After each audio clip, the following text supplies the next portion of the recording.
It's the 29th September 2004. In Japan aired the 224th and therefore last episode of Yu-Gi-Oh! In order to take advantage of the hype, they released on the 3rd November the movie Yu-Gi-Oh! Pyramid of Light.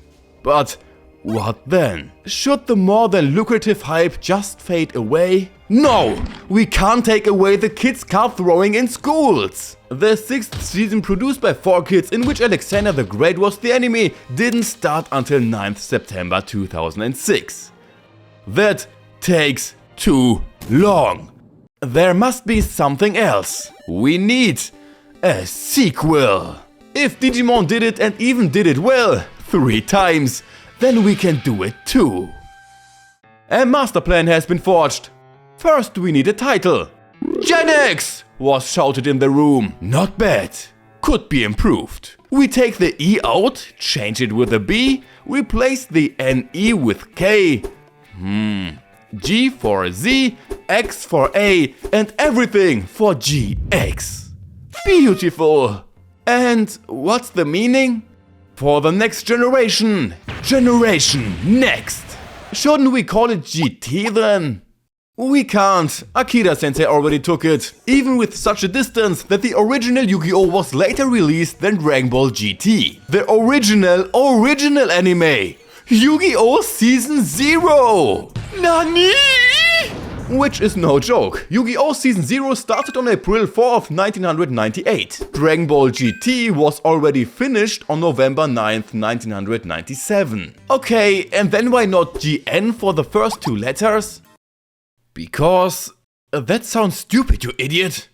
Well, on with the story. How should we proceed? We don't have a manga template that we can change a bit so that no puppeteers show up or muddy cut off bags. Since the GX manga will be released 1 year later. But take it easy, actually the only thing missing was a name. Nani? Because the real OG, Junki Takigami, wrote the first 156 episodes. Junki Takigami, the one who wrote the first 2 Duel Monsters episodes, the fake Kaiba episode, Bakura's Graveyard, Kaiba vs. Joey, the legendary 3 Kaiba vs. Yugi episodes, the Duel vs. Pegasus, and thus the end of the arc, and the entire Dungeon Dice Monster arc. Thus 19 out of 49 episodes of the first season. Again, the first episodes of the second season, and also there 14 out of 48 episodes. Then the Noah arc, where he started again and wrote few more episodes. But then it happened. With episode 13 of the Noah arc, on June 11, 2002, Junki suddenly disappeared from the Yu-Gi-Oh! Scene. They knew exactly that they couldn't just let Yu-Gi-Oh! Die. So they took Junki off the team and put him on Yu-Gi-Oh! GX. This gave Shin Yoshida enough time to write episodes 157 to 180 and still work full-time in Yu-Gi-Oh! Classic, including legendary duels, 14 Orichalcos episodes, of which the last 8, the second half of the Yugi vs. Kaiba duel in the tournament, the Noah duel, okay, maybe that shouldn't be counted, but also the final, the last duel between Yugi and Artem. But back to Junki, who wrote 156 episodes. Of course, there's also little help from Kazuki Takahashi, who only agreed to Yu-Gi-Oh! GX on the condition that it would be the last season. Then he made the same condition with 5Ds, and then he probably just gave up and just let them do it. Off to the lab and start the anime. In any case, there had to be cards. How about God Cards 2.0? And a lot of character development. But then it happened. An accident, and it occurred. Once again, they couldn't prevent the illogical to enter the game. And that's how we get to today's video.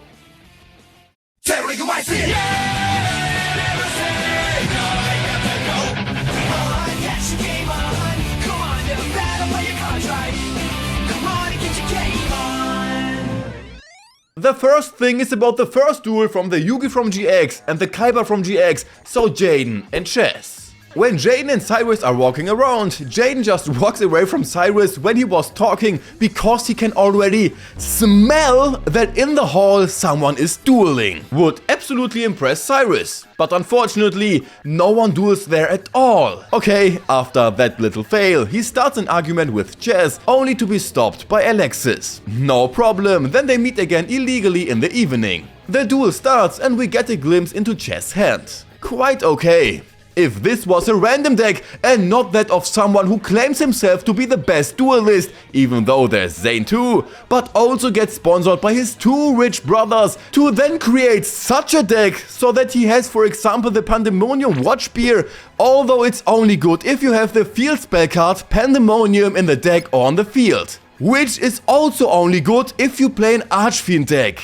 Only that Chazz doesn't seem to have a single Archfiend, nor Pandemonium. So his effect is completely useless and a giant stone soldier would be a much smarter choice with 200 more defense points. But at least it has 1800 defense points, which he doesn't summon, but prefers to play the Reborn Zombie, which has 200 defense points less. Because apparently Chazz knows is a lot better, so he already guessed that Jaden summons his OG Flame Wingman in the first round, which Chazz now easily counters with Chitonian Polymer, so Chazz sacrifices monster and gets Jaden's Flame Wingman in return. To anticipate Jaden starting his first turn like that is really impressive, considering he only seen him duel once, in which Jaden only summoned him in the third turn. But in itself, not even such a stupid move. Maybe Chazz isn't such a third-rate duelist after all. Let's keep watching for now. Jaden summons Clayman, who got destroyed by Flame Wingman and got a direct hit by the Chitonian Soldier.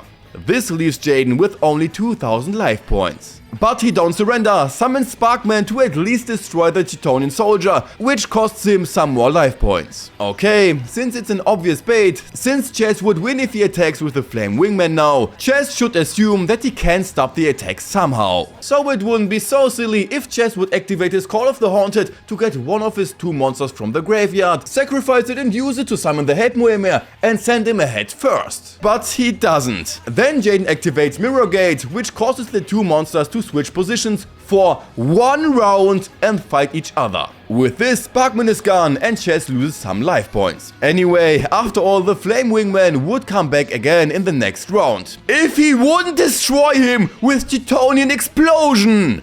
Bro! Why? Oh yeah, with the anime effect, he wouldn't come back in the next round. So he had to move on to the main phase 2 to destroy the Flame Wingman. But seriously, how useless is this effect? So this card is only useful if my monster get destroyed in my turn, which has nearly a 0% chance of happening. Who would come up with the idea to put such a card in the deck? You wouldn't attack with any card anyway, if your opponent has a stronger monster. For such suicide move, 4000 life points are way too low. And Sakuretsu Armor or something similar was first used much later by Jim. GX for Generation Next? More likely GL for Generation Lost! Then Chazz brings back the Chitonian Soldier with the Call of the Haunted and sacrifice him for Mephisto Infernal General, and then the duel is already interrupted because the security comes by and they have to leave quickly because dueling is forbidden in the hall in the evening. Although you can duel whoever you want. For real, just take your duel disc and let's go. They don't have to duel in those shitty halls.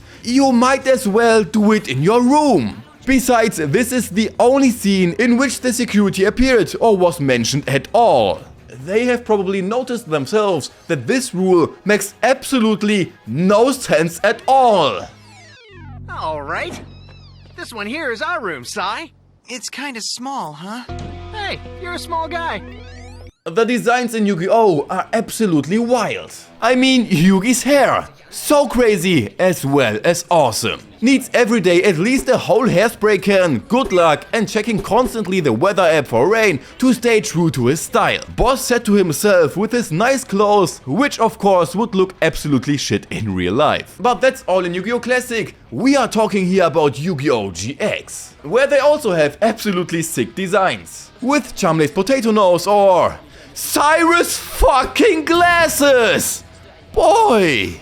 Do you remember those absolutely crappy episodes in the first season which are absolutely lost? The tennis captain, the 8-year-old girl who wants to marry Zane, the sandwich thief Tarzan. You probably already suppressed them, which is totally understandable. Nevertheless, not even one of them triggers me, not even in the slightest, like the glasses of Syrus. Bro, he can't see anything through it. Not when he looks up, not when he looks down, or when he looks straight ahead. Who came up with this shit with the design of the glasses? Even the glasses of Professor Banner makes 1000 times more sense. And he has his eyes closed!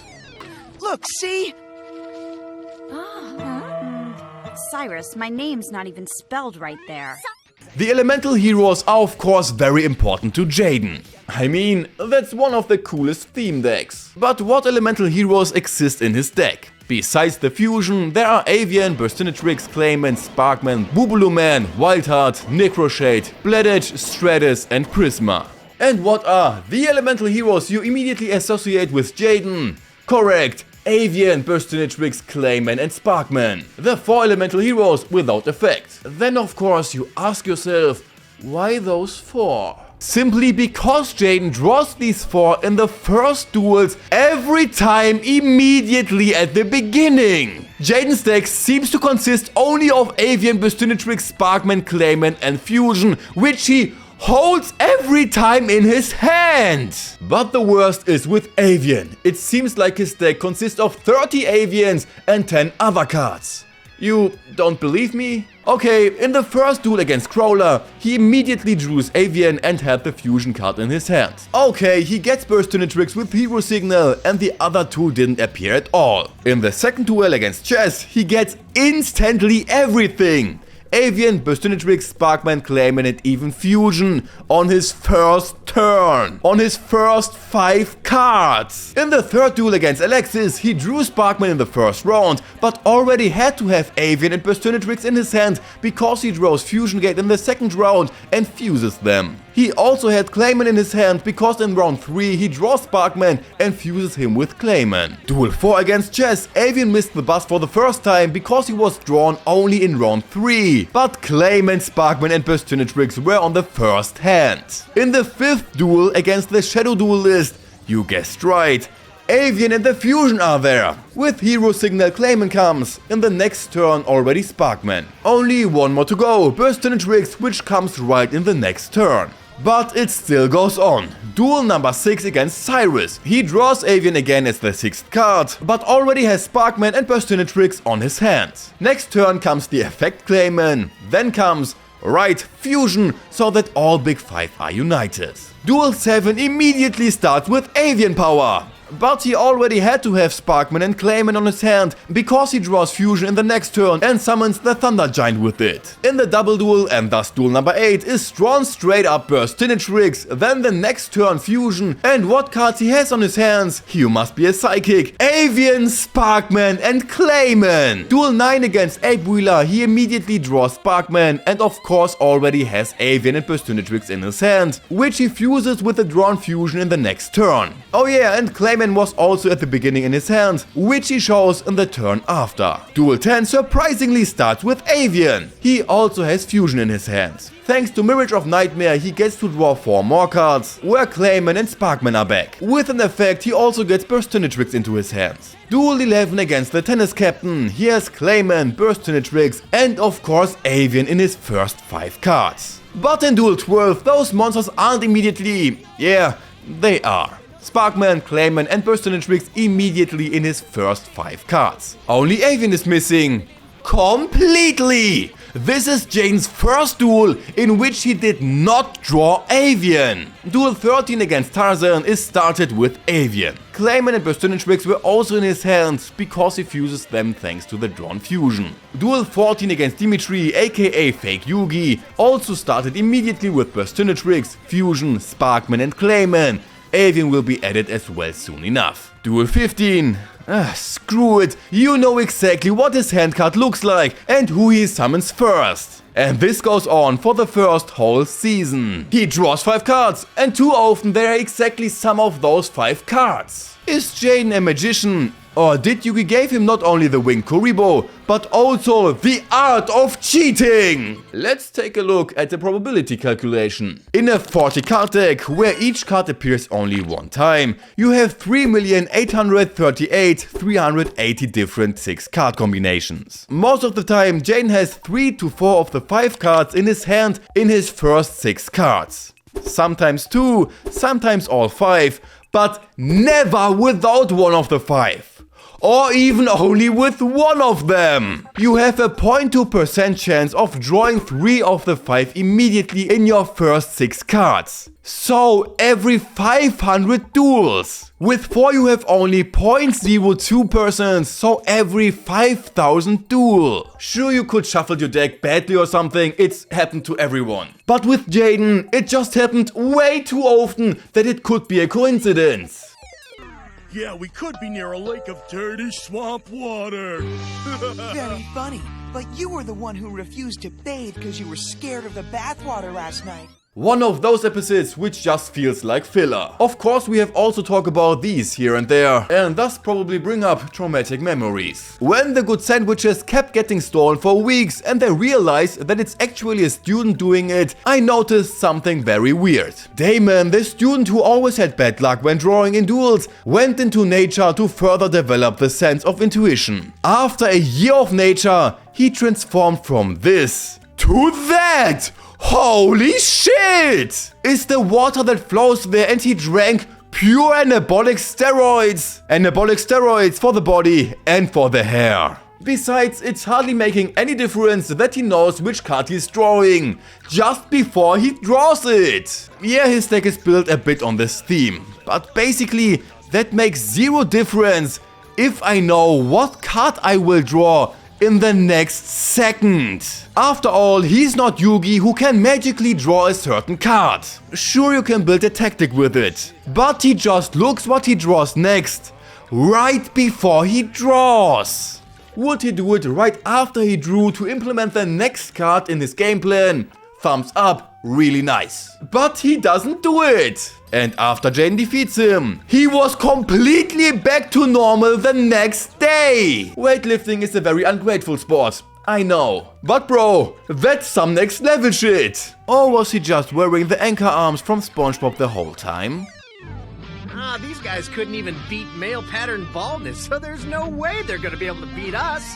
After Jaden and Syrus went to a restricted area and saved Alexis, or rather Jaden did everything, the two have to duel Para and Dogs as a punishment. If they win, they get to stay at the Duel Academy. If not, they will be kicked out. But to prevent it from happening, Jaden wants to practice with Syrus, who is quite pessimistic and actually wanted to give up days before the duel. So they duel to spar, where Syrus does okay, but could have done much better if he had used Power Bond instead of the normal fusion, which he also had in his hand. But why didn't he use it? Because Zane once protected him from someone else, saying that he would have completely wasted the card and used it absolutely wrong. At that time they were much younger, and since then he hasn't learned to use that card properly, but still keeps it in his deck instead of replacing it with a card that doesn't remind him of bad times and that he actually would play. It doesn't make any sense why he didn't change the card if he didn't play the card for years anyway. And to say that over all these years he wouldn't have another card that could somehow fit better into the deck isn't right, because even a dancing elf would be a lot more useful than a card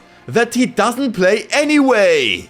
Besides, he still had at least one usable card just lying around, which he gave Chumley 2 episodes later. There's Kangaroo, which doesn't suck at all with 1500, 1700 and 4 stars. And if a monster between 1500 and 1700 attacks this card, it will be destroyed. But that's a pretty whack effect if you don't boost the monster's defense to infinity. But still, this card would be way better than a card that he don't play anyway.